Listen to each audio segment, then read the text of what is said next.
नमस्कार दोस्तों।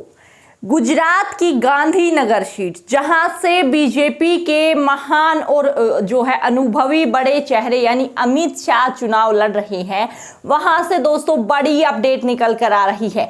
लगातार गांधीनगर से जो निर्दलीय उम्मीदवार हैं वो अपना नामांकन वापस ले रहे हैं और ये पहली बार नहीं है दोस्तों, क्योंकि कुछ दिन पहले एक और वीडियो वायरल हुआ था जिसमें स्पष्ट रूप से जो है बताया गया था, जिसमें एक उम्मीदवार कह रहे हैं कि उनकी जान को खतरा है या फिर उनको जो है नामांकन वापस लेने के लिए उन पर दबाव बनाया गया। दोस्तों, इस तरीके से लोकसभा चुनाव में इतनी जो एक तरीके से हम कह सकते हैं गुंडागर्दी बढ़ गई है, क्या चुनाव आयोग ने इस पर अपने मुंह में दही जमा ली है? क्योंकि कोई एक्शन नहीं हो रहा है। वरिष्ठ वकील प्रशांत भूषण ने इस पर बोला है, आप अपनी स्क्रीन पर देख भी सकते हैं। वकील जो है प्रशांत भूषण, उन्होंने खुलकर बोला है कि कितने सारे लोगों ने नामांकन वापस ले लिया, क्या मुंह में दही जमाकर बैठ गया इलेक्शन कमीशन? क्या इलेक्शन कमीशन को कुछ दिखाई नहीं दे रहा है? इसी के साथ पूरी खबर विस्तार से आपको बताएंगे कि आखिर किस प्रकार से धनाधन वहां से नामांकन जो है निर्दलीय उम्मीदवार वापस ले रहे हैं। कोई दबाव में ले रहा है तो फिर किसी को धमकाया और डराया जा रहा है। हर जो उम्मीदवार है वो अपनी अपनी दास्तां बता रहा है, लेकिन इलेक्शन कमीशन चुप है। विस्तार से वीडियो में जानेंगे आखिर क्या है पूरी खबर और क्यों गुजरात के गांधीनगर में ऐसा गुंडाराज खुलेआम चल रहा है। सबसे पहले तो हम आपको स्क्रीन पर वो खबर दिखाना चाहेंगे जिसके हवाले से आपको पता चलेगा कि क्या कुछ देश में चल रहा है। स्क्रीन पर आप अपनी देख सकते हैं कि निर्दलीयों का नामांकन वापस कराया जा रहा है। गांधीनगर लोकसभा सीट का दौरा करने पर हमने पाया कि यहां से कुल 39 उम्मीदवारों ने नामांकन किया था, लेकिन फिलहाल सिर्फ 14 उम्मीदवार ही मैदान में हैं। 16 उम्मीदवारों ने अपना नामांकन वापस ले लिया, जबकि 9 का नामांकन रद्द हो गया। नामांकन वापस लेने वालों में जितेंद्र सिंह चौहान भी शामिल हैं, जिनका जो है वीडियो जबरदस्त पिछले कुछ दिनों में वायरल हुआ था। दोस्तों, गांधीनगर सीट जो है वो काफ़ी लंबे समय से जो है बीजेपी का ही गढ़ रहा है, वो सीट वही जीतते हैं। लेकिन जिस प्रकार से जो है ये मामला सामने आया है, उससे तो स्पष्ट रूप से देखा जा सकता है कि जो बीजेपी सरकार है वो विपक्ष को खत्म कर देना चाहती है, जैसे कि सूरत में हुआ। आपको पता है सूरत लोकसभा सीट जो है, एक सीट जो बीजेपी के खाते में आ भी चुकी है, उसमें ऐसे ही हुआ कि कांग्रेस का नामांकन रद्द हुआ तो बाकी सब उम्मीदवारों ने अपना नामांकन वापस लिया और निर्विरोधी बीजेपी के जो मुकेश दलाल हैं वो चुने गए। लेकिन दोस्तों, क्या बीजेपी सरकार हर जगह यही हथकंडा अपनाने चाहती है?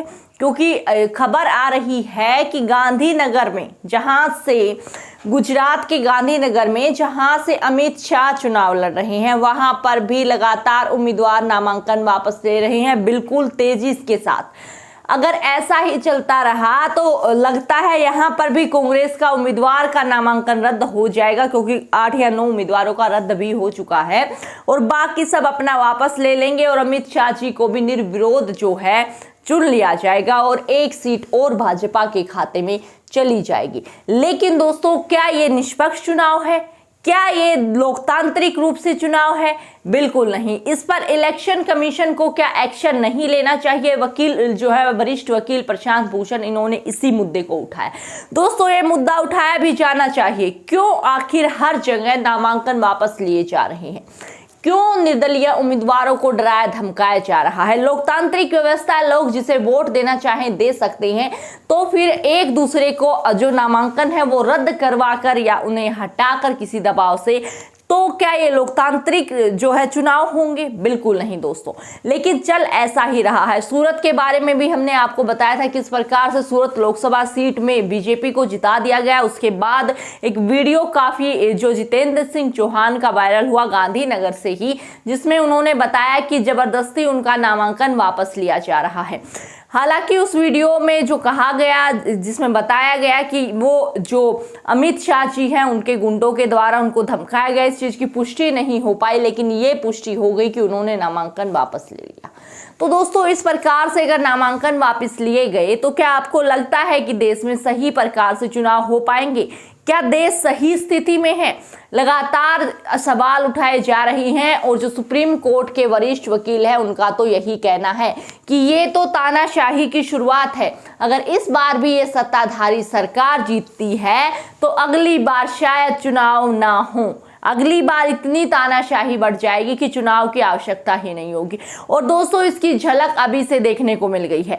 आखिर क्या मतलब है लोकतांत्रिक देश में इस प्रकार से उम्मीदवारों के नामांकन रद्द करवाने या फिर नामांकन वापस लेने के लिए दबाव बनाने का?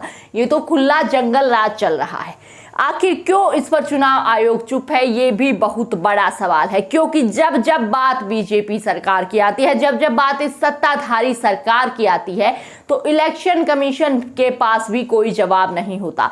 क्योंकि खुद हमारे देश के प्रधानमंत्री ने भी जो है काफी विभाजनकारी भाषण दिए, जिस पर इलेक्शन कमीशन ने टिप्पणी करने तक से मना कर दिया। और अब यही शायद आगे होने वाला है। जिस प्रकार से जो है गुजरात से ये खबरें निकल कर आ रही हैं कि अमित शाह की जो लोकसभा सीट है जहां से अमित शाह लड़ रही हैं, वहां पर भी सूरत सीन दोबारा से क्रिएट करने की कोशिश की जा रही है।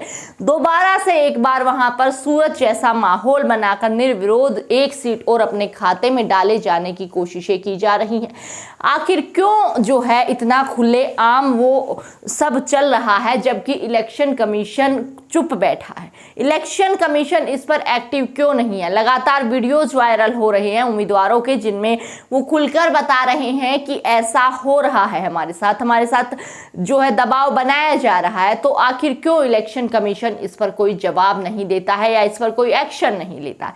दोस्तों, जिस प्रकार का माहौल चल रहा है, इससे तो हम यही कह पाएंगे कि ऐसा ही हो सकता है कि जो गुजरात के गांधीनगर में चुनाव हो उससे पहले वहां पर भी निर्विरोधी अमित शाह को चुना जाए। क्योंकि लगातार जो है उम्मीदवार तो अपना नामांकन वापस ले रहे हैं और कोई बचेगा ही नहीं, तो ऐसे ही जो है एक बार फिर से बीजेपी सरकार वहां आ जाएगी। दोस्तों, वहां पर गढ़ बीजेपी सरकार का, इसमें कोई दो राय नहीं, वहां से जीत भी बीजेपी सरकार सकती है। लेकिन इस प्रकार का जो डर, जनता का डर उनको सता रहा है, शायद इस बार 400 पार का नारा जो दे रही है मोदी सरकार, वो शायद इतना खोखला है कि उनको जो है उम्मीदवारों के नामांकन वापस लेने के लिए दबाव उन पर बनाना पड़ रहा है। दोस्तों, ये अपने आप में बहुत बड़ा जो है सवाल बन जाता है एक लोकतांत्रिक देश के लिए। क्या लोकसभा चुनाव आपको लगता है निष्पक्ष हो रहे हैं? निष्पक्ष रूप से फैसला आ पाएगा आपको लगता है? बिल्कुल नहीं दोस्तों, क्योंकि स्वतंत्र रूप से सभी को अधिकार दिए जाने चाहिए।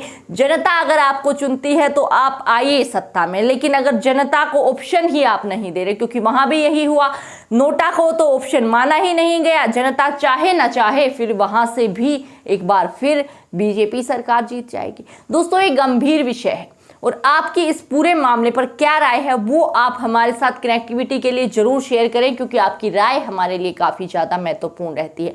तो ये था पूरा मामला। आपको क्या लगता है कि जिस प्रकार से सूरत में हुआ, क्या एक बार फिर से गांधीनगर में होने जा रहा है? क्या ऐसा ही चलता रहेगा और इलेक्शन कमीशन ऐसे ही चुप रहेगा? क्या है आपकी इस मामले पर राय? हमें कमेंट बॉक्स में जरूर से बताएं। हमारी स्वतंत्र और सच्ची पत्रकारिता को सपोर्ट करने के लिए हमारे चैनल को सब्सक्राइब करें। फिर मिलते हैं, तब तक के लिए आप सभी को जय हिंद, जय भारत।